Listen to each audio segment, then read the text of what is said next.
Баршаңызға қайырлы күн достар, менің каналыма қош келдіңіздер. Бүгін сіздермен қазіргі таңда хит болып жатқан бента тортының рецептімен бөлісетін боламын. Ең алдымен ыдысқа 3 жұмыртқаны саламыз, үстіне қантты қосып миксермен жақсылап араластырамыз.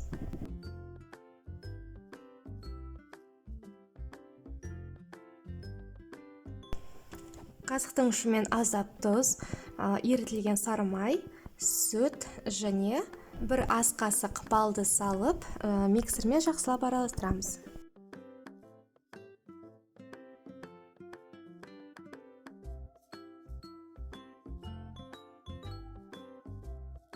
Өлшеп алған ұнымызды салып, үстіне қопсқыш қосып, миксермен біркелкі масса болғанша араластырамыз. Барлық ингредиенттердің салатын мөлшерін төменгі описание бөліміне қалдырып кететін боламын.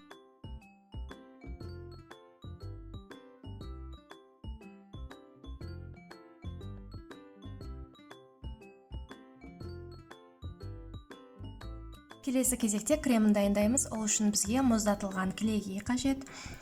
Қоюлығы міндетті түрде 33% болу керек.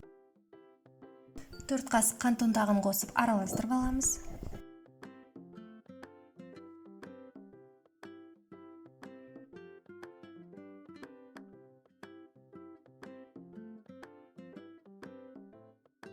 Сүзбелі ірімшік қосып қою масса шығаратын боламыз.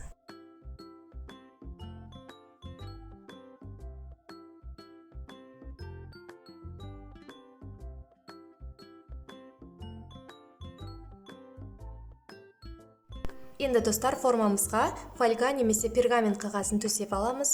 Үстіне дайындап қойған сұйық массамызды құйып, қызып тұрған пешке жібереміз. Осылай лопатка немесе қасықтың көмегімен тегістеп аламыз. Коржымыз дайын болды. Енді диаметрі шамамен 8 сантиметрлік стакан немесе арнайы форма сатып алып жасасаңыз болады.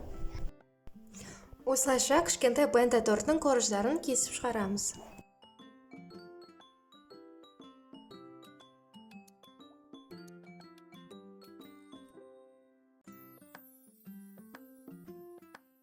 Неке барлығын дайындап қойдық, енді кремімізді араларына жағып шығамыз.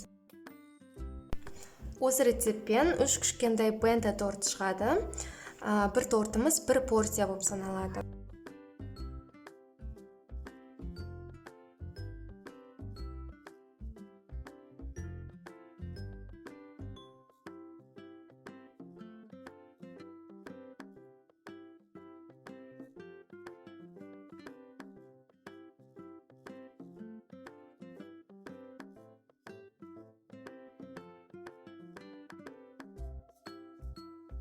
Енді достар, басқа ыдысқа аздап крем аламыз. Оған пищевой краситель қосып, қалаған түсімізді шығарып, тортымызды қаптайтын боламыз. Осылайша екі тортымды екі басқа түспен қаптайтын боламын.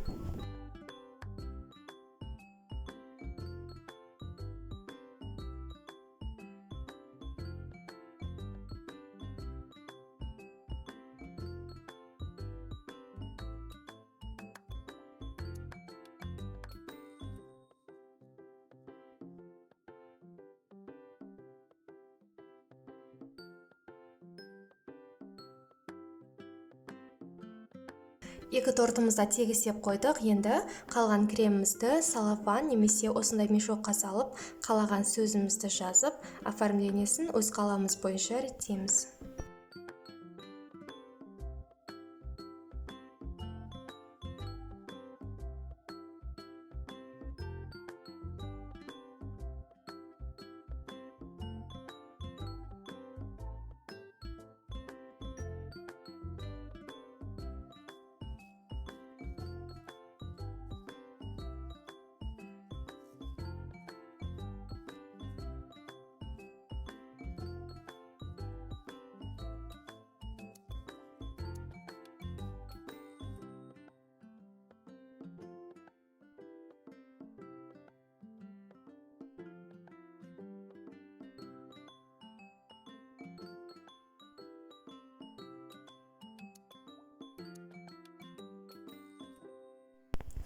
Неке достар, 2 мини тортым дайын болды. Негізі осы рецептпен 3 торт жасауға болады. Менде әзірше екеу шықты. Дәмі де керемет болып шығады. Осы тортты міндетті түрде жасап көріңіздер едім. Егер де видео ұнаса, лайк басып кетіңіз, және келесі видео рецепттерімді өткізіп алмау үшін каналыма тіркеліп қоңыраушаны басып кетуді ұмытпаңыз. Сау болыңыздар.